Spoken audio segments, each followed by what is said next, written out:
రిజర్వేషన్లను పాత పద్ధతిలోనే అమలు చేస్తారట. కులగణన చేసినాం, బీసీ కులగణన, బీసీలకు మేము ఏదో చేసినాం.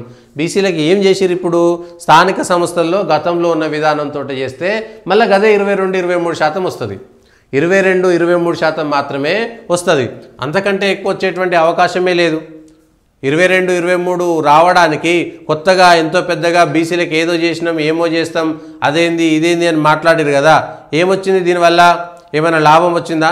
గతంలో ఉన్నది ఏంటి, ఇప్పుడు ఉన్నటువంటి ఏది? ఎస్సీ ఎస్టీలు 50%లో ఎస్సీ ఎస్టీలకు పోగా మిగిలిన దాంట్లో బీసీలకు ఇస్తారంట. సర్పంచ్ పదవులకు ఎస్సీ ఎస్టీలకు 20% ఎస్సీ, ఎస్టీ 6%, బీసీ 22.78%. ఎంపీపీలు ఎస్సీలకు 19%, ఎస్టీలకు 11%, బీసీలకు 18%. జెడ్పీ చైర్పర్సన్లు ఎస్సీలకు 19, ఎస్టీలకు 13, బీసీలకు 17% వచ్చింది. సుప్రీంకోర్టు మార్గదర్శకాలకు ప్రకారము 2019లో జరిగినటువంటి ఎన్నికల్లో ఈ రిజర్వేషన్లు వచ్చినాయి. మరి కొత్తగా మీరు బీసీ కులగణన చేయడం వల్ల వచ్చినటువంటి లాభం ఏమున్నదనలా?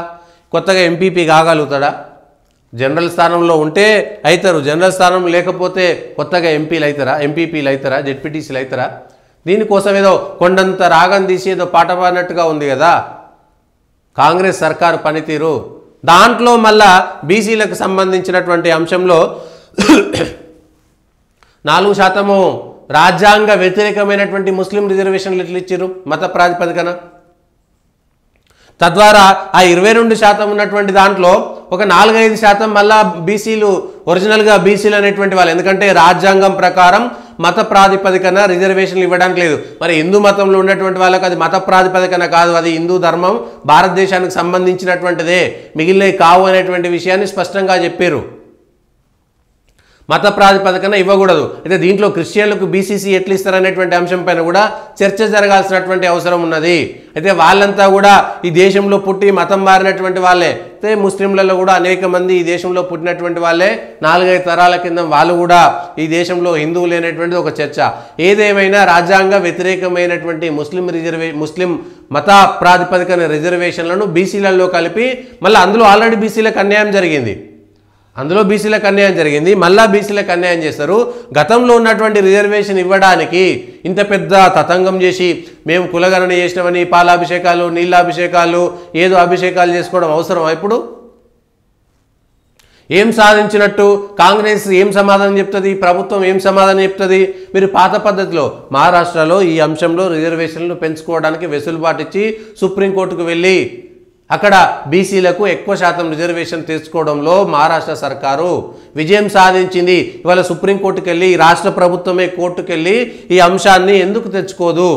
బీసీలకు 50% రిజర్వేషన్ ఎందుకు వేయదు? మరి అవసరం ఏముంది? మరి ఇంత మాత్రానికి, ఎందుకంటే టెక్నికల్గా సమస్య వచ్చింది. పార్టీల పరంగా ఎవడు నమ్ముతాడు, ఎవడు ఉంటాడు? ఎక్కడో జరిగేటువంటి గొడవలు అక్కడ ఉంటాయి. ఎస్సీలకు ఎస్టీలకు రిజర్వేషన్ లేకపోతే కూడా ఎస్సీ ఎస్టీలకు ప్రాతినిధ్యమే ఉండదు.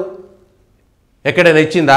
ఇవాళ కాంగ్రెస్ పార్టీ మేము పార్టీ పరంగా 42% సీట్లు ఇస్తామన్నారు. మీరు ఎమ్మెల్యే ఎన్నికల్లో, ఎంపీ ఎన్నికల్లో, ఎస్సీ ఎస్టీ స్థానాలలో ఎక్కడైనా సరే వాళ్ళకు రిజర్వేషన్ పోగా ఒకటన్నా ఎక్స్ట్రా ఇచ్చిరా? మరి ఎందుకు ఇవ్వలేదు?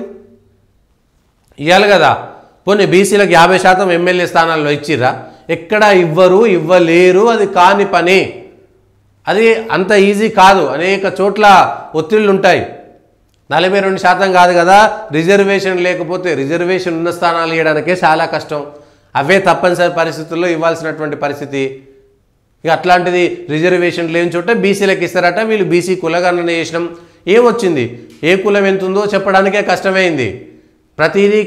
ఎందుకంటే గతంలో ఉన్నటువంటి జనాభాకి ఇప్పుడు ఉన్నటువంటి జనాభాకి పొత్తు లేదు, పొంతన లేదు. మీరు ఇచ్చినటువంటి దాంట్లో ఎమ్మెల్యేలో, ఎంపీ ఎన్నికల్లో, ఎమ్మెల్యే ఎన్నికల్లో ఓటేసినటువంటి ప్రజలకి జనాభాకి ఎంత ఉందో లెక్కలేనటువంటి పరిస్థితి. తెలంగాణలో ఉన్నటువంటి జనాభాపైనే అనుమానం వచ్చే విధంగా మీరు చేసినటువంటి కులగణన జనగణనలో ఉన్నది. జనగణనకు సంబంధించినటువంటి దాంట్లో తెలంగాణలో రేపొద్దున జనగణన అవుతుంది కదా. ఇవాళ కులగణనకి రేపు పొద్దుగాల వచ్చేటువంటి జనగణన ఒక ఏడాదిలో బయటపడుతుంది. కాంగ్రెస్ పార్టీ చేసినటువంటి సర్వేలలో తెలంగాణ ఉన్నటువంటి జనాభా ఎంత, దేశవ్యాప్తంగా జరిగేటువంటి జనగణన లెక్కల ద్వారా వచ్చినటువంటి జనాభా ఎంతో తేలితే అప్పుడైనా వస్తుంది. ఓటర్లు ఎంతమంది, ఆధార్ కార్డులు ఎంతమంది, ప్రతి ఒక్కటి అలా విషయాలు బయటపడుతున్నాయి. ఆధార్ కార్డులో ఒక సంఖ్య వస్తుంది తెలంగాణలో, ఓటర్ సంఖ్యలో ఒక రకంగా వస్తుంది, కులగణన ఒక సంఖ్య వస్తుంది. మరి అదేవిధంగా సాంకేతికంగా శాస్త్రీయంగా చేసిరని చెప్పారు కదా, ఏది మీ శాస్త్రీయత? ఒక 100 మందితోటి నేను చెప్పించగలుగుతా, మా ఇంటికి ఎవ్వరు రాలేదు, స్టిక్కర్ అంటియలేదు, మా ఇంట్లో సర్వే కూడా చేయలేదు, ఒక 100 మందితో చెప్పిస్తా, ఒక 100 మందితో చెప్పించగలుగుతా. సోషల్ మీడియాలో పెడుతున్నారు వాళ్ళంతా, మా ఇంటికి ఎవడు దిక్కే రాలేదు, మేము రోజు ఇంట్లోనే ఉంటాం, మాకు ఇంటికి వచ్చి స్టిక్కర్ వేసినవాడే లేడు, దిక్కే లేడని. ఒంటరిగా ఉండేటువంటి వాళ్ళ ఇంటికి అయితే పోయినవాడే లేడు, దిక్కే లేడు. ఓటర్ లిస్టులో ఉండేటువంటి వాళ్ళ ఇంటికి కూడా పోలేదు, కనీసం తాళం వేసి ఉందని వచ్చినటువంటి ఇళ్లలో సగం మంది పొద్దుగా మేము పోయినప్పుడు ఎప్పుడు వస్తామో ఎప్పుడు పోతామో కనీసం తెలుసుకోలేరా? పక్కింటి వాళ్ళని అడిగితే మేము ఎప్పుడు వస్తామో ఎప్పుడు పోతామో తెలుస్తుంది కదా, స్టిక్కర్ లేదు, మనుషులు లేరు, ఏం లేరు అనేటువంటి విషయాలను వాళ్ళకి అర్థం కూడా కాలేదు. తాళం వేసినటువంటి వాళ్ళు ఎవరు వస్తారో ఎంతమంది వస్తారో తెలియదు. ఇవన్నీ ఉన్నాయి. రిజర్వేషన్లను పాత పద్ధతులు అమలు చేయడానికి ఇంతకంటే ఇంకా మోసం చేయడం ఇంతకంటే పట్టపగలు మోసం కాదా ఇది? ఇవాళ బీసీలు చైతన్యవంతం కాలేరనుకుంటున్నారా? బీసీలు మాట్లాడలేరనుకుంటున్నారా? చెప్పలేరనుకుంటున్నారా? ఇవాళ తెలంగాణలో ఉన్నటువంటి బీసీలు మొట్టమొదట, బీసీ సంఘాలు మొట్టమొదట ప్రశ్నించాల్సినది తెలంగాణలో రాజ్యాంగం. ఇవాళ ఎందుకంటే కాంగ్రెస్ వాళ్ళు అంటే రాజ్యాంగం, బీజేపీ అధికారంలోకి వస్తే రిజర్వేషన్లు తీసేస్తుంది అనేటువంటి ప్రచారం చేశారు కదా. ఇవాళ కాంగ్రెసు దొడ్డిదారిన దొంగదారిన రాజ్యాంగ వ్యతిరేకంగా బీసీలకు పట్టపగలు మోసం చేసినటువంటి పార్టీ కాంగ్రెస్. టీఆర్ఎస్ ఇద్దరు బీసీలను మోసం చేశారు. ఎందుకు? మత ప్రాతిపదికన రిజర్వేషన్లు కల్పించడం ద్వారా బీసీల నోటికాడి కూడును లాక్కెళ్ళింది, పడగొట్టింది, బీసీలను తినకుండా చేసింది ఎవరు అంటే కాంగ్రెస్ పార్టీ, టీఆర్ఎస్ పార్టీ. ఇద్దరు కూడా రాజ్యాంగ వ్యతిరేకమైన, మళ్ళీ వీళ్ళు రాజ్యాంగం గురించి మాట్లాడేటువంటి హక్కు కానీ ప్రజాస్వామ్యం గురించి మాట్లాడేటువంటి అర్హత కానీ వీళ్ళకుందా?